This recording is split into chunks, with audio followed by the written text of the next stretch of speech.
And we're back, Stripe Show podcast on a Thursday.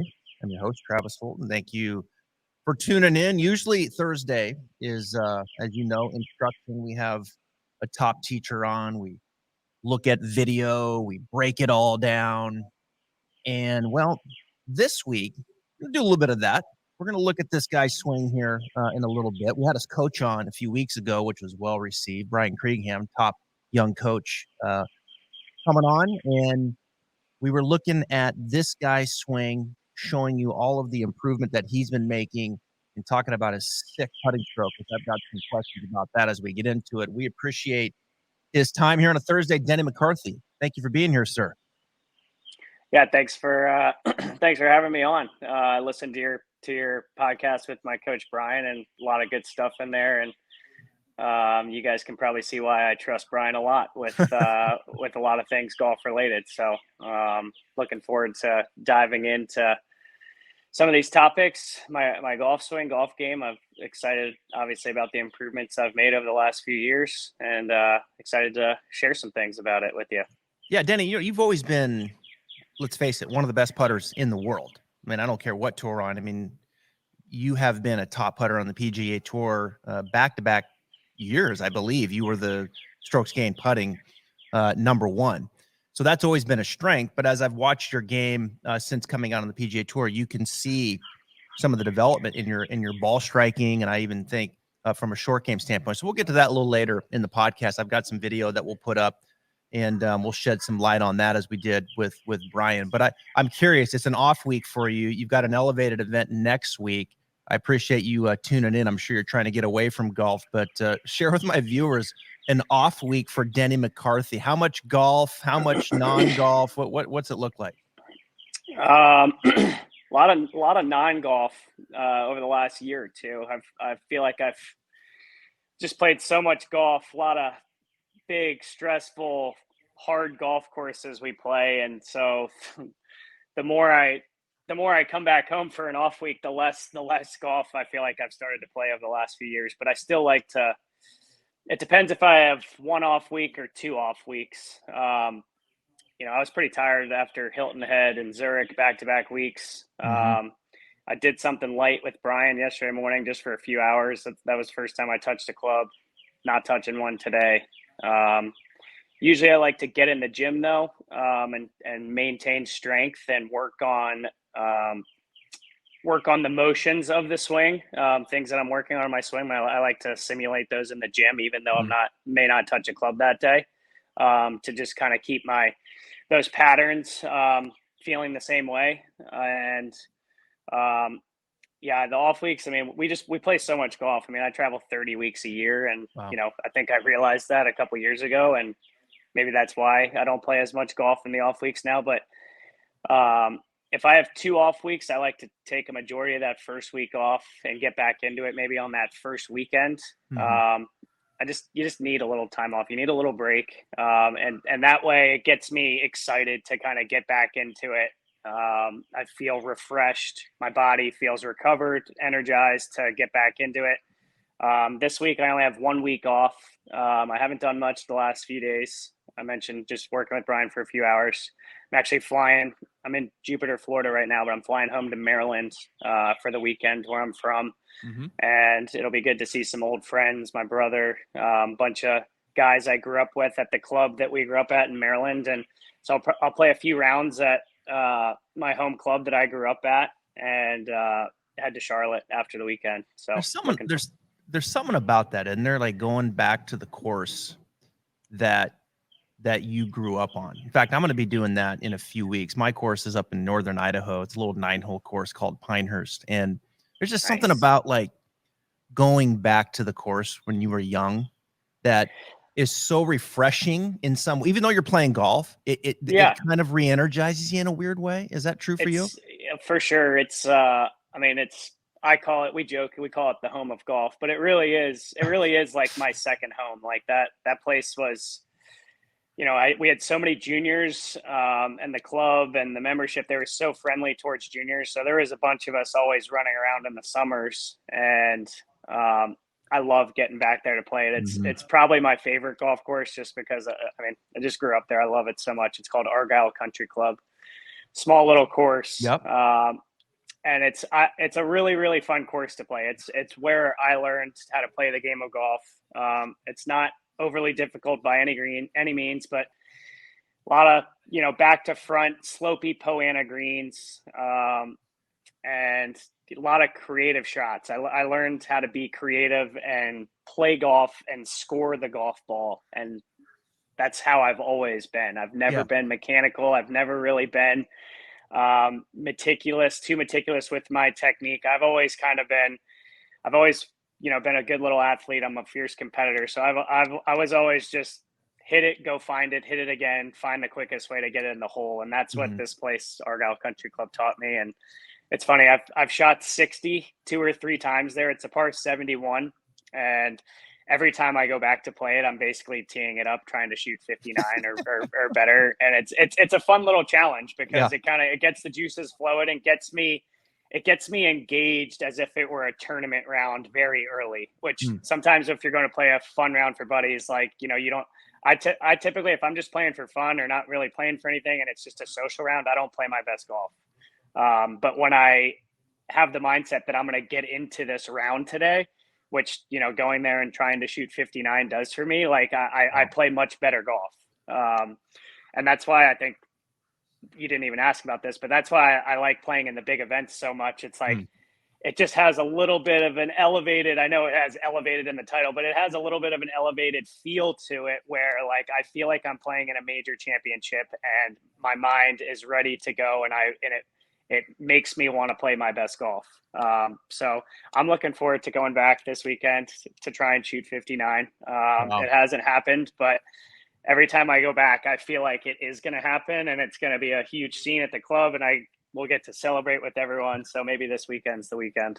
Well, if it happens, send me a DM, will you? If you shoot I will. 59. I will. Okay. Yeah. I will. Yeah. So it's a great segue into the elevated events, right? And now look, I'm in the business. I'm in the media side with the podcast. I follow it closely. I love the PGA Tour, and from my perspective, I have really enjoyed the elevated events. I mean, I've really enjoyed what they look like, what they feel like. From my perspective, I thought they've been great to this point. There's 17 in all, as we know. It looks like you've played in 5 of them to this point. The Air American Express, you were 50th. Miscut Waste Management, 14th at Genesis, 13th, nice showing at the Players, and then 25th at RBC. Is really the last month or so, it looks like things are starting to kind of, move into the groove here just in time for into May in the summer where, last year, 5th at the Memorial, 7th at the U.S. Open. So Denny McCarthy here, as things heat up, starting to play some good golf. Your feel and your opinion on the elevated events thus far in 2023. You like it? I love it. And it's, a couple of the reasons I just mentioned, like it feels like a major. You have all the best players there. And, my competitive nature, I want to beat those top players. It feels like a major. Wow.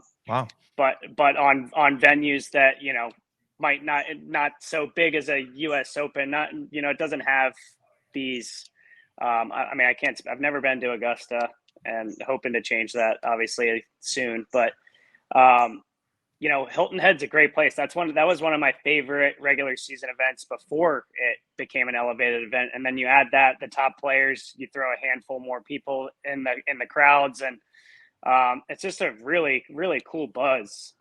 Same thing with the players. That's one of my favorite events of the year. My parents always come, family members, aunts, uncles. Like, it just has a really cool feel. That week also, I mean, that obviously it's known as the 5th major. It feels like a major when you're there preparing that week. You have a little bit of the West Coast. Riviera is another one of my favorite golf courses of the year. And then you throw in, the appeal of adding the likes of all the top guys, Rory, Rahm, Scheffler, all these guys are playing these events. It feels like a major, and I, not to say that I don't get up to play regular tour events, because I most definitely do. I just feel like when there's just that little extra added element to it, whether it's a major or these elevated events, like I'm just really excited to play them, just because I know that the best players in the world are going to be there, and I know that you're going to have to bring your A game to compete at that level, and it's a challenge going into that week that that I look forward to every week. So I think it's great. Obviously, the leaderboards have been just star-studded. They've been packed. It's great television.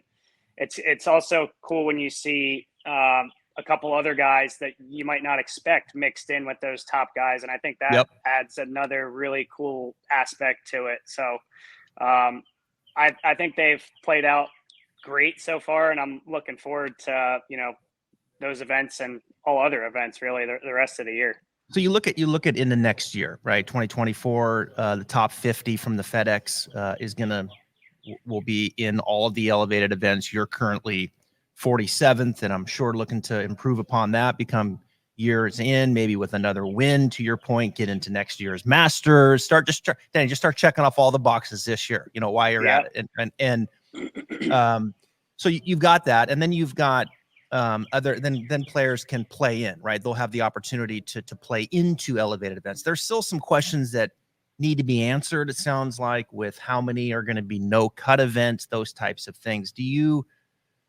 Let me ask you this, twofold. Number one, what percent do you feel like of players, just as from your friends and conversation, we don't have to name any names, but just could you give us a feel of a percent of players right now on the PGA Tour like the direction of where it's going? I'd say more people probably don't like it as much, especially the handful. There's just a lot of no cut events and smaller fields. So for next year, they don't like that. Correct. Yeah, correct. And so you take the fall season out, then you have this season January to August, and then you cut out more events because they're smaller fields. So the playing opportunities they shrink pretty significantly because you take out the fall season. That's not part of the FedEx Cup anymore. And then you add a bunch of small field no cut events. Then you even take a couple more opportunities away. So I think guys were a little taken back just at, how many events might be no cut events, and, them starting to realize that, okay, this event that I've always loved and played well at, I might not get into if I don't get into that top 50. So I think there's just a little bit of pressure. Unfortunately, it's not in my control. It's not in their control. I guess it is if you play really well. That it is in your control in the aspect that you can play your way into those events if you play good golf. And that's the thing I'm focused on the most. I can't control what goes on in those board meetings or the pack meetings, and I just know that it's a good time to be playing good golf, and I keep getting better and better. So if I keep doing what I'm doing, I will be in those events. I know for a fact that if I play good golf like I'm capable, I will be in those events, and that's all I can really control. So I like what they've done. Like I mentioned, I'm really competitive, so this is just going to drive me to get better. And like I said, I want to be playing against the top players in the world, and I want to be competing and contending as much as those guys do. So this just honestly, it just makes me more hungry and honestly feeds right into what I like to feel and how I like to be competitive wise. So it's just going to make me really hungry to want to be in all those events. So the second part of that is, do you, and let me position it this way. Do you and others, the majority of the players, understand or respect the fact that the tour, the direction that they've moved with these elevated events, and understanding the landscape of professional golf with live golf and the competitor in the room, and them paying a tremendous amount of money to bring these other players over there. And the reaction to that from the PGA Tour is that, all right, all of a sudden they've changed their direction, right? I mean, this has never happened before on the PGA Tour. It was roll out another tournament, and all of a sudden there's 46 weeks of professional golf on the PGA Tour. Now all of a sudden they're like, whoa, we pump the brakes, we change course. And you can clearly see the direction is that the tour, these elevated events, they're leading with their brand names, right? Some of the bigger names on tour, and they want to showcase those and the need to showcase those probably to protect home base and keep those guys on the PGA Tour. Is that something that you see and understand and respect, and do the majority of players kind of see that? And then, and as a result of that, as they look ahead in the next year, but is it too much that way? Is it too much that way in the way they've set it up for 2024? Yeah, I mean, I think they actually landed on something more in the middle of what was actually proposed, from what I gather. Okay. And you know what? I get it. I'm not pushing the PGA Tour product. I'm not moving any kind of needle, and I get that. And a lot of players understand that they don't do that either. Mm-hmm. And they understand that it's, you know, the Rorys, the Rahms, you know, Tiger, even though he doesn't play that much, they get that these are the top guys that push the product and help us play for the dollars we do. Obviously, Tiger is the one, you know, the main reason that we are playing for the money that we have over the last 15, 20 years. Mm-hmm. And obviously a big reason why it keeps going forward. I don't mind that, you know, obviously these top guys, they probably have a little bit of leverage, and they probably get what they want in some aspects to stay on the PGA Tour. I mean, that's no secret. Mm-hmm. And so I don't mind, I think it's good for us players, because like I said, if you are playing good golf and you were in these top events with these top players, how can you complain, right? Like it's like, yep. and the events outside of it, the purses are still going to be, 10 million ish ballpark, where, that's not even an elevated event. You're playing for $10 million, and those top guys aren't there. So you still have great opportunities in those off weeks where it's not, we'll call it a weaker field, but there's still a ton of guys with a ton of talent that play on the PGA Tour and those other events. So those are great opportunities, and obviously to play your way into the top events with the elevated purses and possibly some no cuts, those are amazing opportunities as well. But yeah, I don't mind. I know that it's the top guys that are pushing for what they want, and that doesn't really bother me that much. And like I said, I don't really get caught up in all that stuff. I understand that, Denny McCarthy is not pushing the sponsor dollars, and I get that. I totally get that. But I'm still able to benefit from that situation, where if I just keep playing good golf, I'm gonna benefit, tremendously from what's been happening. It's just such an interesting landscape, and like how the leverage did kind of shift to those top players, right? I mean, it really did, with all of a sudden a competitor in the room that's paying these extra dollars up front. I mean, that's why these guys are going. I mean, you can list the other reasons. I get it, as far as what that sounds like and feels like, and, but the reality is that money up front is nice. And when it's a large sum, like it's tough to say no to some of those. So I don't criticize those guys for, taking the money by any stretch of the imagination, but it is funny how the leverage has changed, and now the PGA Tour looks and feels very different. The other thing that's hard to get your mind around, Denny, is the official World Golf Ranking. By the way, you're currently ranked 47th. I know when we were talking earlier, like, what am I? I don't even because you're so focused on week in and week out and trying to win one of these elevated events, which I respect.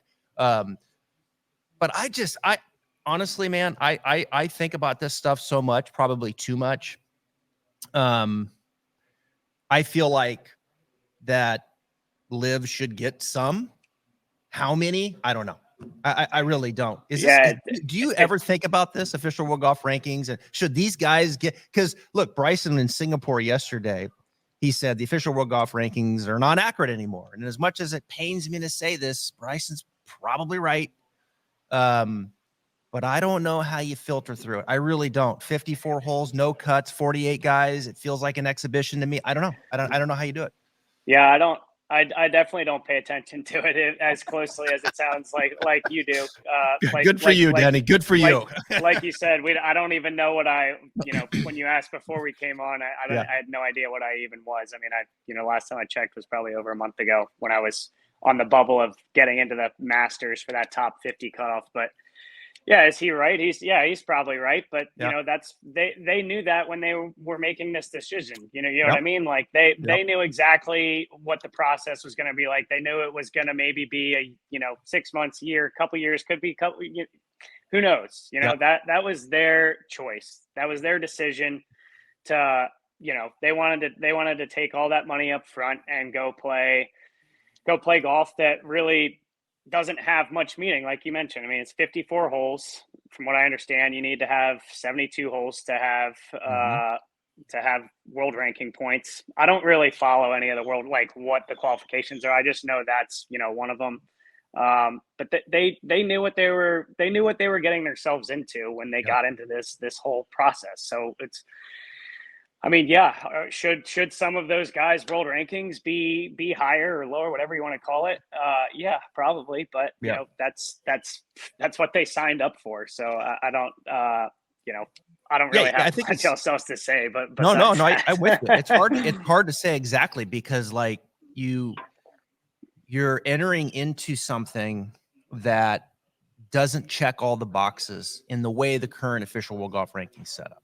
Like that. So you're entering into that situation where, okay, there's some muddy waters here, as far as when it comes to official world golf rankings. Now, what's not muddy is the money that just hit my checking account. That's not money because that just hit, and that's why I signed the bottom line. But what is money is this is a new tour or new league or whatever you want to call it.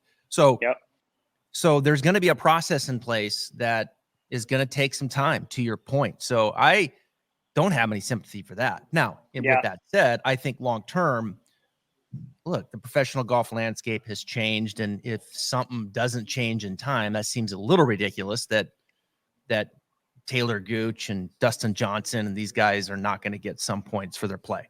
How many? How do you weigh that against what you guys are doing week in and week out? I don't know. I really don't. I don't know what the answer is. So it's just another topic that I have to waste your time on, ask you the question. I'm not even gonna wear you out with what you think about the ball, elevated events versus non-elevated. I mean, there's so many topics that you guys are asked. It's exhausting, I would think.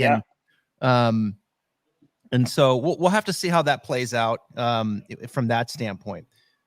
Last question when it comes to live, because I'm going to bring up, look at this real quick before we get, I'm going to a little teaser here, folks. Don't go anywhere because see this putting stroke right here. You just put this on repeat, right? Just put this putting stroke on repeat because it's just here. Here we go. I mean, that's what you want. But that stroke, the ball goes in the hole. It tries. It tries. I know. Wait a minute. I haven't. Believe it or not, I'm actually really due to make a bunch of putts. I haven't really made that much over the last few months. It's been frustrating because I've had some really nice ball striking rounds / weeks that I haven't. I've had a lot of really, really good opportunities and looks that I haven't converted on. And if I just putt decent to really well, if somewhere in there, I would have had a couple good chances to contend in tournaments, and I just haven't really been. I've still putted okay, well enough. You've slipped down to strokes gained putting 30. You've slipped down all the way down to 30. So we got to pick it up a little bit. Okay? And that's still pretty good. I'm not naive, but for my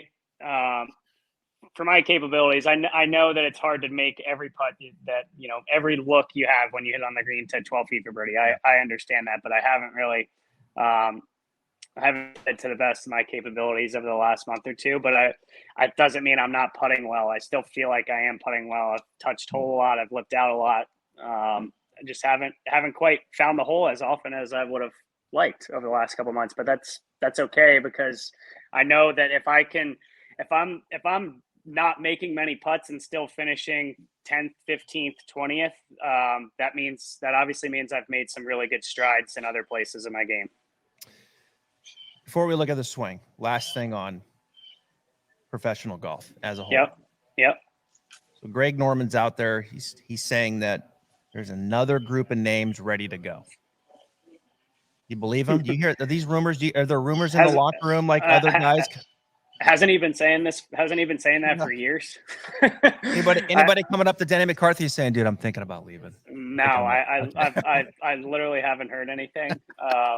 That's funny when you said that. I'm like, really? There's another group of names that I haven't heard anything. If I did, I would have been like, yeah, there's been a few guys that have, I've heard about, but I literally have not. It's calmed down, at least from my perspective. All right, here we go. I believe so. Here we go. Ready? So I'm going to bring this up. Here we go. A little question for you. So, true or false? When I watch your putting stroke, yep, and I watch this routine, to me it looks like watch how you walk in. So right here, you're visualizing and you are paying attention 100% to that putter face being exactly lined up to where you've picked out your spot first, and then you get comfortable and go. Yes, I think you can see. I don't even notice, like when you guys were talking about this in the podcast with Brian, like I don't even notice that I do this. Like when people ask me about my putting, I like it's just part of my routine. I say that I don't really have a routine, but I guess this is part of it. Like I just do it. So I've just done it for such a long time, and I do it so subconsciously that I don't even realize what I'm doing until I like see it. So it's kind of crazy to even watch, because I don't look at much video, and I don't really like spend time on having a routine. So, but yes, I am. I like to pick spots anywhere halfway between me and the hole. So yes, I am. You can see I'm kind of right hand setting the putter to my spot, and then kind of aligning my body to, where I've set my putter. Mm-hmm. And then I'm stabilizing the top of the grip with my left hand to kind of get it set up where I want to. And then once I get a good feel, slide the left hand down to grip the putter and look, and boom. See, when I watch this, that routine to me, Denny, is intimidating to me if I was playing with you, because like you're walking up to the ball like you own it. Like that's like, oh my God, this guy, look at this. Like that's like swag right there, walking up and just so confident and aiming. I mean, it looks like you're going to make it from the very beginning. I am trying to make it. I do feel like I'm walking into every putt with a certain intention, and I want to have conviction. I say those words like in my head all the time, like have a good intention, have good conviction. Like I know exactly what I'm doing, how I want to hit this putt, the pace, everything. So yeah, it's funny. It's funny to watch. Yeah, it does. It looks like a free flowing routine. That's exactly what I want it to be. Very reactionary. And yeah, I'm definitely trying to make every putt, even if it's 50 feet and I'm trying to lag it. I'm still trying to hit the best putt to give it a chance to go in. See, look at this. Look at this in the very beginning. Watch this. So you're walking up, like in control. Like I see people, like sometimes I walk up to it, like I'm like walking up, like the ball's gonna bite me. Like you're walking like, oh God, now it's my turn. I got to go up and hit. Like there's a sense of swag and confidence in your routine that just kind of flows right into now. Okay, there's the look, and then you hit it. Let me ask you this: with one of the things that Brian says, you do some right hand putting drills. It's almost like it almost looks like just a little overhand in tennis. You know what I'm saying? Yeah. It's not, I know, but it kind of has a little bit of that top spin kind of feel. You're definitely correct. And I explained to that, I played a lot of tennis growing up, and I play a lot of ping pong too. So yes, it's definitely if you combined, say, the feel of rolling a ball and like a little bit of a mini tennis top spin forehand. It's kind of like both of those combined almost. Like, it's a little bit of a top spin forehand where I'm trying to, like, I think Brian mentioned it, where I'm trying to launch or lift the ball so I can get it rolling end over end. And it's, if you picture, like, I'm really good at like rolling a ball too. Like, so if you gave me a 30-footer and I'm just rolling it with underhand, like, it's the same thing. I'm trying to get that ball just kind of like starting to roll. So it's a combination of, that feel of that and maybe a little bit of kind of just slightly lifting up in there. I'm not like, I'm not flicking my wrist over. I'm not like tossing it over. It's just a little bit kind of in my thumb and pointer finger where I'm just feeling it gently kind of lift over. Who do you like watch putting? Like when you were younger, is there some players when you were younger coming up that you liked watch putting, or maybe even today, like Taylor Montgomery, wonderful putter? Are there anybody that you would point to? I just played with him actually last week in the first 2 rounds of the team event. He rolls it great. I know he's one of the best putters on tour, if not the best. Especially this year, I know he's rolled the crap out of it, and he rolled it. He didn't make a ton at Zurich. I think those are some of the toughest greens to putt all year. They're overseed Bermuda, a lot of humps and bumps, a lot of double breakers. I think they're really tough to read. But I mean, obviously Tiger was like the best clutch putter ever. He was, I felt probably a little more mechanical. I mean, he's literally just like a statue where he didn't move at all and his stroke just looked perfect. And there wasn't anyone really growing up. I mean, I've watched a few guys, like, I've watched some, I've talked to Dr. Rotella. He was a volunteer assistant at UVA, still lives there. I still talk to him, outside of actually putting, just him, talking to him and freeing my mind and just basically point and shoot like I would like a basketball, just like really freeing my mind and just, be really committed to the target I've picked and just be totally unconscious. So a lot of the key words that I talk to him about, like a lot of the things that he says stick out in my head. I take a couple key words here and there, and I, combined with my competitive nature and ability, I kind of just combine all that into. And putting's like an attitude almost. It's almost like playing defense in basketball. Like it's an attitude for me. Like I'm walking in there. I'm going to make this putt. If I don't, that's okay. Like I hit a great putt. And so that's kind of my attitude. Sometimes it's really frustrating and hard to hit it and just move on. But once I hit the putt, there's literally nothing I can do about it. There's so many variables that people don't really. I mean, wind, grain, whatever, wind gust. It could be blowing 10. All of a sudden, it starts blowing 20 in the middle of your putt, and it moves the ball. There's literally nothing I can do about it, and that's something that's hard to accept sometimes. But I've done a much better job of just kind of being really committed to my putt, having a really good attitude going into it, hitting the putt, and then just trying to move on from it. And that's the best way I can try and describe how I try and think about it. So I know there's been a lot of times where you hit a good putt and it doesn't go in. Like that's golf. It's like, God, how does that not go in? I mean, it's just, it happens all the time, right? When's the last time you hit a bad putt and it went in? Can you remember? No, I don't hit that many bad putts that go in. My bad putts usually miss. My bad putts usually miss. But God, you see, Spieth hits a putt, he's walking, he's pouting, and it goes in. It's like, come on, dude! Like that guy's happens like once a week. I know. I really don't understand how he does that often. It's kind of remarkable.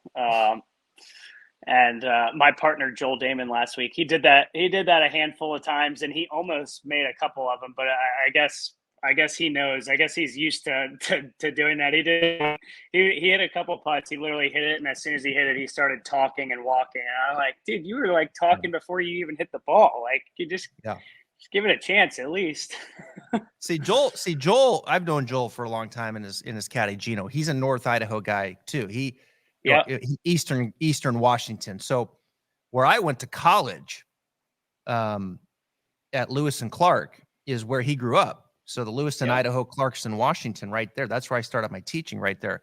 And so it's been fun to watch Joel grow Yeah, and be the player that he is. And then Gino is a very good player in himself and lives in Lewiston, Idaho, and obviously Yep. just an absolute character. So it was awesome to see you guys teamed up and playing together yesterday. They're good people. Yeah, So they're both great. I love both of them. It's almost like the golf just got in the way. Like we were just having a Yeah. great time, and then we just happened to play a couple rounds of golf. Yep. So they're great to be around. All right, let's finish with this here. So you've been doing some work with, as I mentioned, Brian Cringham, your coach. Yeah. And we talked specifically in our podcast about some of the things. And I don't want to put words in your mouth, but as a player and working with Brian, and you kind of evaluate your swing today, if you had to pinpoint, maybe a couple things that you feel is different and has helped you obviously statistically improve your ball striking. Yeah, I think my swing used to need some timing and kind of saving every now and then with my hands or arms, and I was able to do that because I just have really good hand-eye and I'm athletic. Yep. So I was able to understand that the club was in a bad position and somehow fix it like late in the downswing. But that's not going to work every day, and it's going to sure as hell be hard to be consistent on the PGA Tour week in and week out. So when I first started working with Brian, he gave me an anatomy lesson. I mean, before we even talked like golf swing or what we want to do with my swing, he gave me an anatomy lesson. He's obviously very smart. You talk to him. So we just talked about how the body is supposed to move and how it wants to move in the golf swing. So what we've focused on is really something I never really thought about that much it's how my body is moving in the golf swing as opposed to, take Position. It back to here, you know what I mean? It was, mm-hmm. I think he knew that I was really athletic. And if I got some of the, stabilizing some body parts and, loading my body properly, that I would just naturally, figure out how to do the rest. That's why Brian's such a good coach. He's really, really smart and he knows how to relate to each person he teaches. So he knew for me that if I could just get, a couple of the pieces, and it's still a work in progress. I haven't totally mastered what we work on. Sometimes it's tough, if my body's not moving well, sometimes it's tough to do the things that I want to do. But what it really comes down to is, I had a kind of a weak right side. Internal rotation wasn't great. So I've really worked hard in the gym to kind of open up my right hip internal rotation so I could just turn a little bit more into my hip. Mm-hmm. Stabilizing my right foot with the tripod. I know you guys talked about the tripod, yep. the 3 points of that inside metatarsal, the heel bone, and then the outside kind of pad. So really stabilizing that and turning around that and keeping kind of my core and pelvis together to start the backswing, and then the arms and shoulders can kind of separate from there. And then I have a tendency to kind of not get left early enough and everything kind of move together mm-hmm. to start the downswing. So we work really hard on basically. So once I make that turn into my right side, as I'm finishing the backswing upstairs, start to let my rib cage and pelvis and get pressure down left in my left foot. So I can then have a nice stable base left. I'm moving weight left and giving myself time for the arms and shoulders to, as Brian likes to call it, overtake right there. That looks like a good swing from that face-on mm-hmm. view. I've gotten pressure left as I'm finishing my backswing, and I feel that pressure in the ground to help me, mm-hmm. Push up and around with my arms and shoulders. So on the downswing right here, you feel right in here. You're already. I'm trying to right there. Yeah, I'm trying to feel that little, almost like I'm moving a little bit downhill. I'm pushing. Yep. I'm pushing off. I used to have a tendency to just hang out on my right side for way too long. Obviously, you can see here that I've gotten that pressure left, Yep. and that's at a good spot too. That's left arm parallel on the way down. I don't even. I think that's called P5.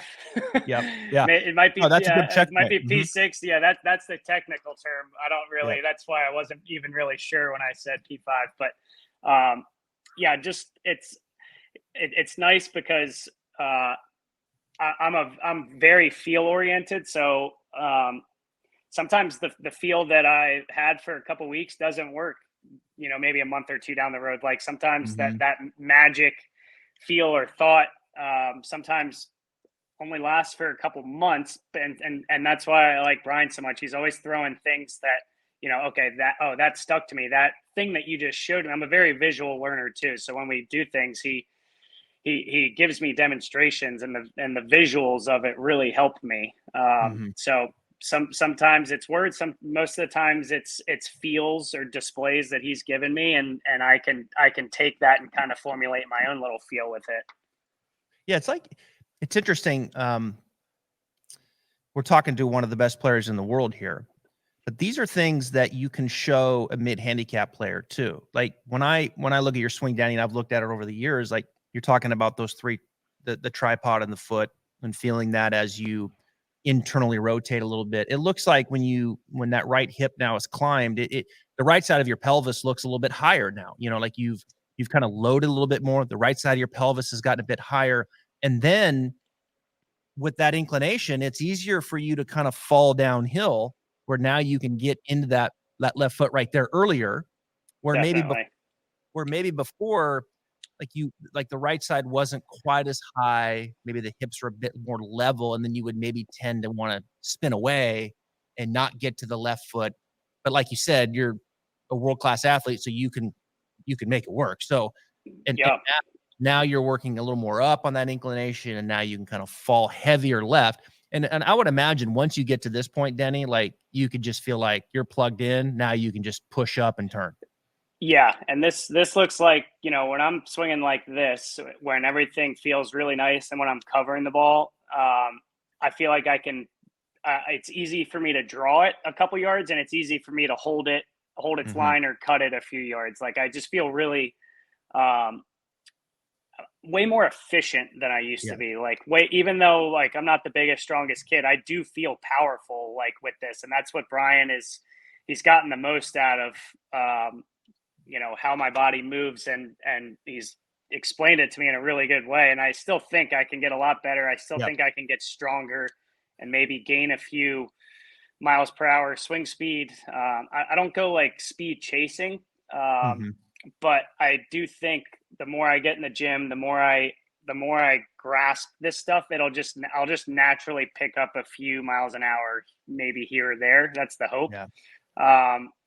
But yeah, like you were saying, it's like that downhill feeling movement of me, like feeling really like there's not much hand arm manipulation. Like I'm using, as you can see, that face on swing. The center, the engine of the swing looks pretty stable to where I can feel like I can almost do whatever I want with the ball, which is a really good feeling.